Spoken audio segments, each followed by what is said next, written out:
Oh, I wish I was the land of cotton. Old times there are not forgotten. Look away, look away, look away, Dixieland. That was nice. You like it? That's a good way to start a podcast, isn't it? Well, I hope so. Well, good. I mean, we could do the second verse where it gets ugly. Well, no, let's not do that one today. Not today. Hi, I'm John with the Peddler, here with the Down Home Discussion, being joined by Dan Knowles.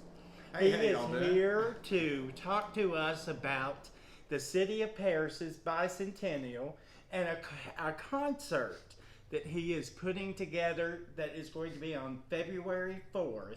That's Is right. that correct? And where is it going to be? It's going to be over at Paris Academy for the Arts. It used to be called Lee School, and it's in the lunchroom at Lee, the Oh, Ray yeah. Harding lunchroom.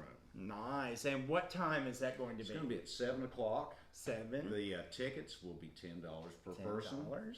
and the show will probably be about an hour and a half to 2 hours long altogether. All right. And we're going to have a boatload of great musicians. I've hollered a lot of my buddies who are world-class musicians. That'll definitely be worth probably way more than $10.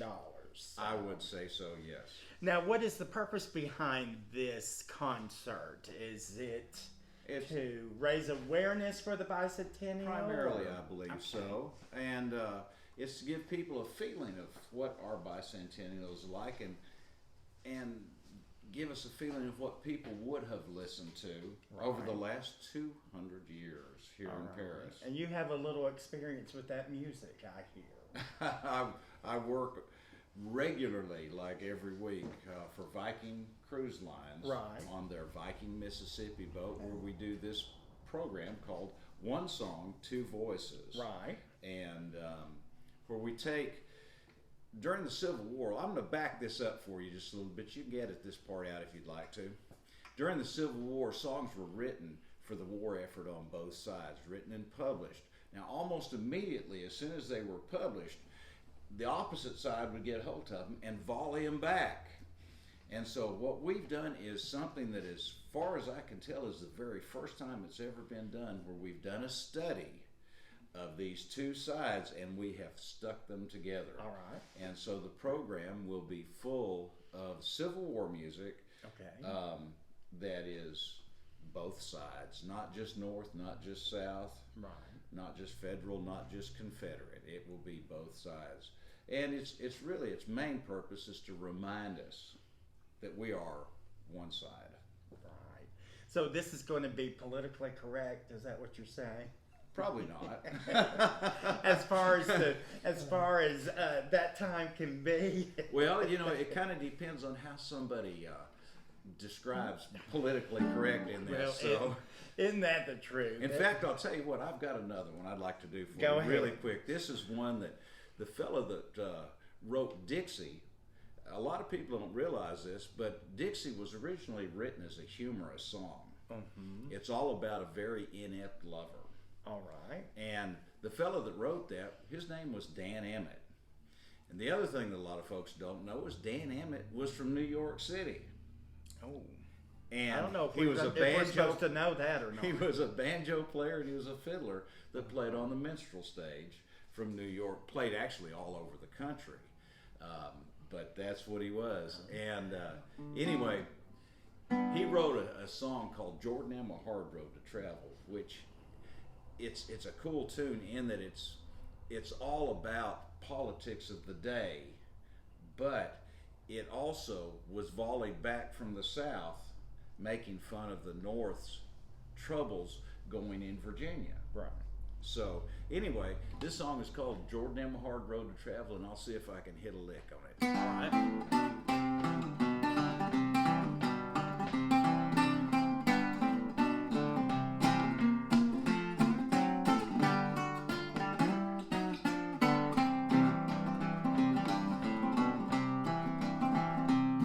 I just arrived in town for to pass the time away and settled my business according. But I found it so cool when I went up the street. I wished it was on the other side of Jordan. So pull off your overcoat, roll up your sleeve, Jordan is a hard road to travel.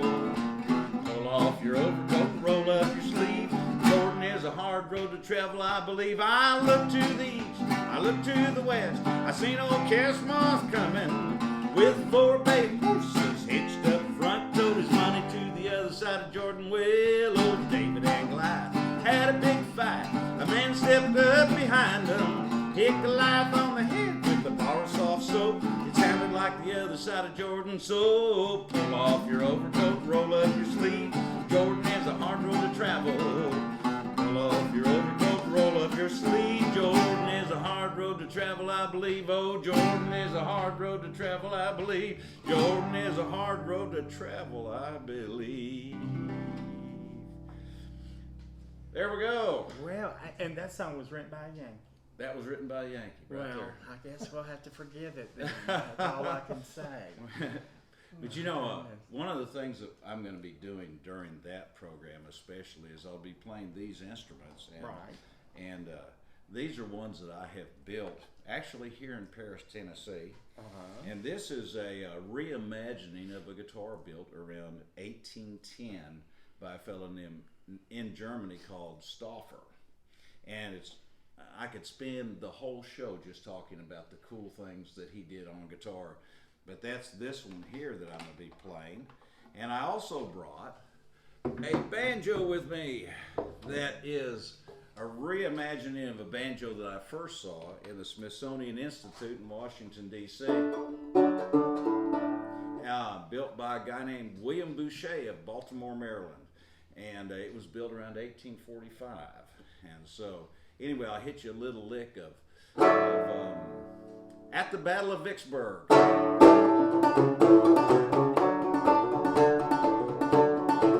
It was at the siege of Vicksburg, oh, of Vicksburg. It was at the siege of Vicksburg, and the mini balls were whistling through the air. Listen to the mini balls, listen to the mini balls. The mini balls were whistling through the air. Listen to the mini balls, listen to the mini balls. The mini balls were whistling through the air. That's what the southern boys would sing. This is what the northern boys sang. Last night I dreamt of my Haley, my Haley, my sweet Haley. Last night I dreamt of my Haley, and the thought of her is one that never died. All right. I didn't know where that banjo was going. I was watching out for you. Well, I wasn't worried about it hitting me. I was just afraid you was going to lose track of it. So. Well, that was great. Thank you so much. Well, tell us again now, is there a title to this concert? The concert is called One Song, Two Voices. Okay. And it's going to be featuring Eddie Coffey, who's the fellow that plays bass with me, along with Kenny Snow, Josh Coffey, also the National Grandmaster Fiddle Champion of the United States and National Old-Time Banjo Champion Tyler Andell will be there. And then, let's see, who else have I missed? Oh, Scott Thiele, the former bass player for Nickel Creek, is going to be there to play with us too. And great. probably a few more that are still surprise guests. Well, yes. Great. Okay, and that concert's February 4th. At 7 o'clock. At 7 o'clock at the Paris Academy for the Arts. Yes. Well, I guess that's our time. The whistle's blowing, so. Well, we sure appreciate you coming by and singing for us this afternoon. And we hope everyone gets out and supports this concert. Like I said, it's only $10, and as you can tell, you're going to get way more than your money's worth.